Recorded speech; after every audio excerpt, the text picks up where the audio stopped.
This episode is about a gift from Ari, one of our Spirited Man Patreon subscribers. Ari contacted me through the Patreon, and that's how this episode was conceived. At the end of this video, there's an on-screen link directly to the Patreon if you want to sign up.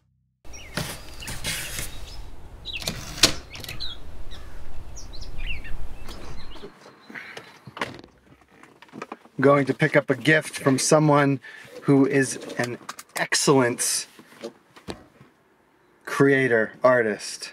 I never read my YouTube comments. If someone's responding as me to my YouTube comments, they're an imposter.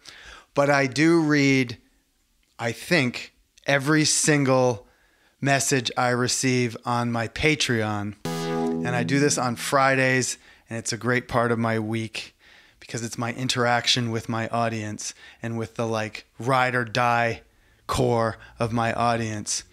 And a lot of audience people write in and ask me how I deal with perfectionism, or they say that they are having trouble with perfectionism and that it's getting in the way of them starting or finishing a project. So I've been thinking about this concept for a while of perfectionism, and on my run, I digest these thoughts, and I just came up with this brutal idea. Perfectionism is a form of cowardice. And I thought about it more, and I'm like, well, no, because there are some artists who are sort of plagued with perfectionism, but they make excellent work as a result. So it's not cowardice. Disruptive perfectionism is a form of cowardice. And then I started thinking more about, well, what is perfectionism? What are you doing when you're holding up your standard to perfect, and you're essentially, in a way, playing God? Who are you to decide what is perfect and what is not? That's up for us, the viewer, the consumer of whatever you're making, to decide. And so I came up with a sort of addendum to my quotation. And the addendum is, perfectionism is a form of arrogance. Disruptive perfectionism is a form of cowardice. That's in the hopes of the people that, maybe listen to me, that they will associate perfectionism with two pejoratives: cowardice and arrogance. But the question remains, do I have a problem with it? And I don't think we can get to perfectionism. Perfectionism isn't up to us. But there's this excellent standard and then good enough standard. And I am a good enough artist.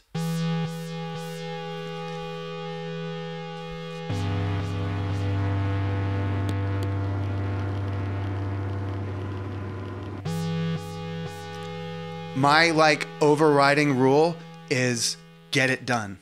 Is finish the project. That's what I'm optimized for. Finish the project, finish it by Thursday so that I can upload it. And that includes if I'm making a parachute roll up device for my truck and I'm making a video about it, I've got to make both by Friday. Therefore, I have to cut corners, which is workarounds, essentially, and enough workarounds, you develop a style and you develop technique that might be your own. And as a result, if you're lucky, you may develop originality.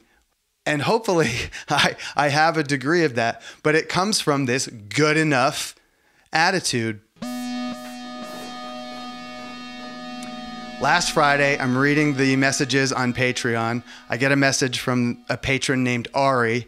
He said, I've made you a gift, and then he links to his Instagram. I follow the link, and there's a bunch of pictures of work that he's made, and I don't know which one is the one that's the gift for me, but there's one that I've got my eye on, and I hope it is.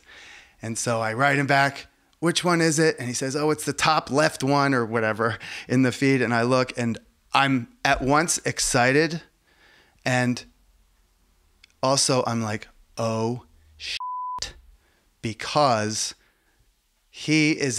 Ari is an excellence creator, an excellence artist. And I felt like this gift that he's made is too good. It's too good to be a gift. Like, how can I honor this gift? I'm not capable of honoring this gift because I just do good enough stuff. I don't make excellent stuff. But he made it unsolicited. He made it just, and then he showed it to me. He didn't like foist it on me or ship it to my house so that now there's this big thing I have to deal with. He just said, he was very humble about it. And so greedy me, I'm just like, when can I pick this thing up? And I picked it up yesterday. So I had the weekend to sort of think about it and think about excellence versus good enough. And that's why we have this video. So I'll just pick one example of what makes me a good enough artist. I shot some footage of me so I could have footage of me in the car going to Ari's in case I needed to put voiceover underneath. And I put the camera on face recognition and then I put the camera on autofocus and it's completely out of focus. And I shot it on the way home. So if you're from Los Angeles and you're sharp and you drive the 10 a lot, you're gonna be like, wait a second, he's not going to downtown LA. He's leaving from downtown LA. But to me, good enough. I just need this footage so that I can have my narration underneath it. Good enough. And I'm not gonna go back and I'm not gonna reshoot it. Wes Anderson would reshoot it. Wes Anderson would get it, in my mind, perfect. And in his mind, good enough, but in his mind, good enough is excellent. I think all of Wes Anderson's films are excellent. And I think people who disparage his film don't necessarily value excellence. And perhaps they're looking for perfection. One of my brothers has a problem with Wes Anderson films. And I'm just like, do you not see the excellence he brings? And my brother has a good point, and my brother is not engaged by the story, and that's perhaps maybe what keeps it from perfection, but it doesn't keep it from excellence. And some of his movies, like Rushmore, are excellent and perfect. And to me, Wes Anderson is the best filmmaker of his generation. And if I had to keep one of all those guys and gals, I would keep him because he's original and his work is of the highest degree of excellence to me. My work, in my mind, is when I'm making it, I reach these good enough levels where I'm doing a task and like, no, not right, not perfect, good enough. Keep it, take that shot, etc., whatever it is. The script, good enough. The idea, good enough. And as a result, last year, I made 300 minutes of content, of audio-visual content. That's 3 feature films. I think Wes Anderson made 1 last year. He might have made 2. He has 2 coming out this year. This is the first time, I think, maybe in his career that he's had 2 features come out in 1 year. But I am my own gaffer. I'm my own cameraman. I'm my own editor. I'm my own director. I am my own teamster. One guy. So what the corner I cut is the excellence corner. I do the good enough. But I do all of these things, teamster, gaffer, director, to a good enough level because I am optimized for speed and reliability. Not, perfect camera angles, perfect lighting, perfect audio. No, I want these things robust. I want them out. They're like, I don't know. I hope they're as high quality as Toyota. Reliability above all. I think I learned this in Tom Sachs's studio. He had this ethic, any job, big or small, do it well or not at all. Once a job has begun, do not stop until it's done. And then Tom even made these little stickers and they said, Krusty the Clown's seal of approval. It's not just good, it's good enough. So you have perfection, good enough, and in between you have excellence.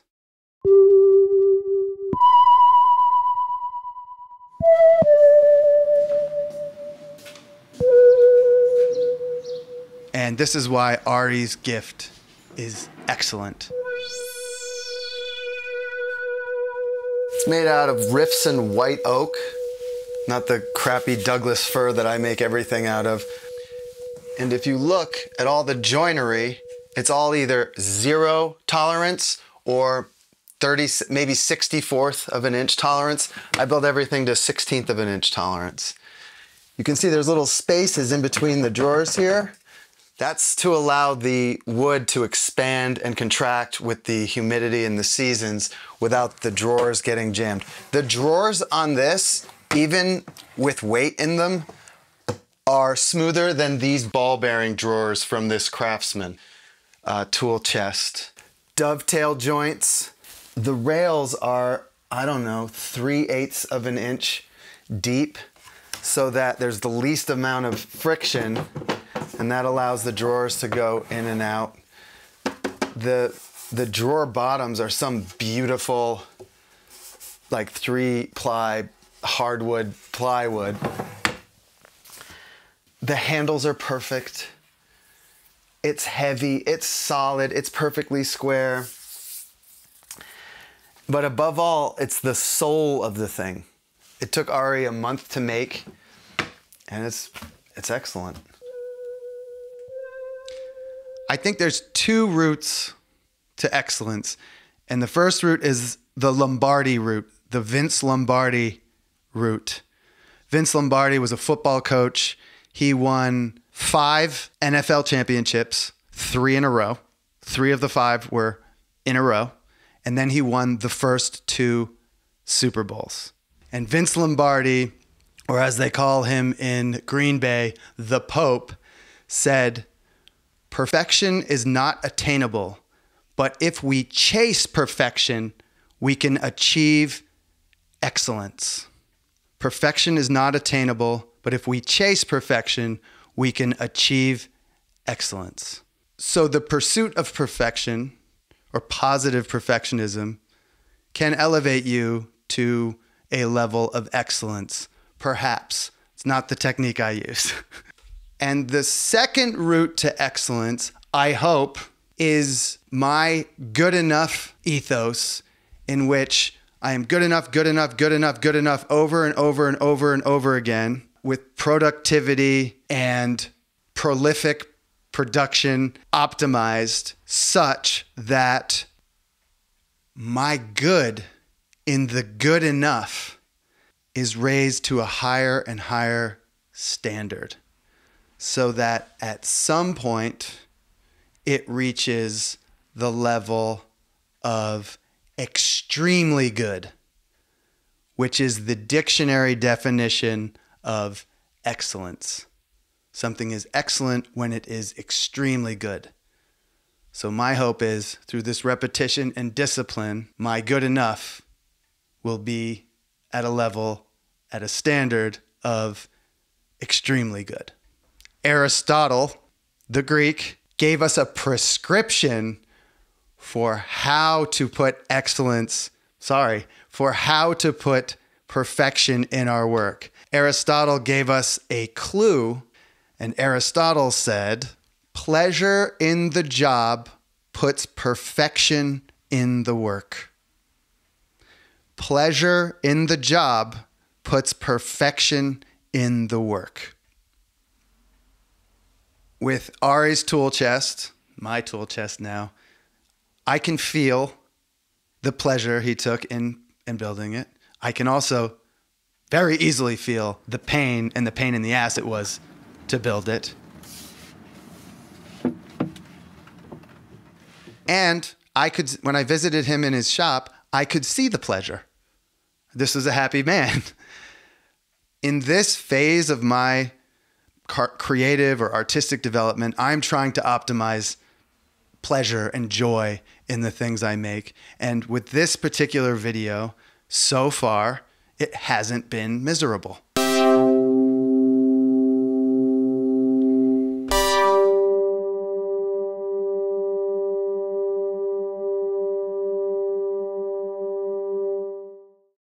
The Spirited Man Patreon is basically the alternative universe to this YouTube channel, and right now there's about half a dozen unpublished Spirited Man YouTube videos on our Patreon, ad-free. We also have interviews that I shot 20 years ago in Berlin about Berlin expatriates. Also, I do live streams. Also, it's the best way to get in touch with me. I respond to nearly all of the messages I get on the Patreon. About every week, there's something new. It's $5 a month.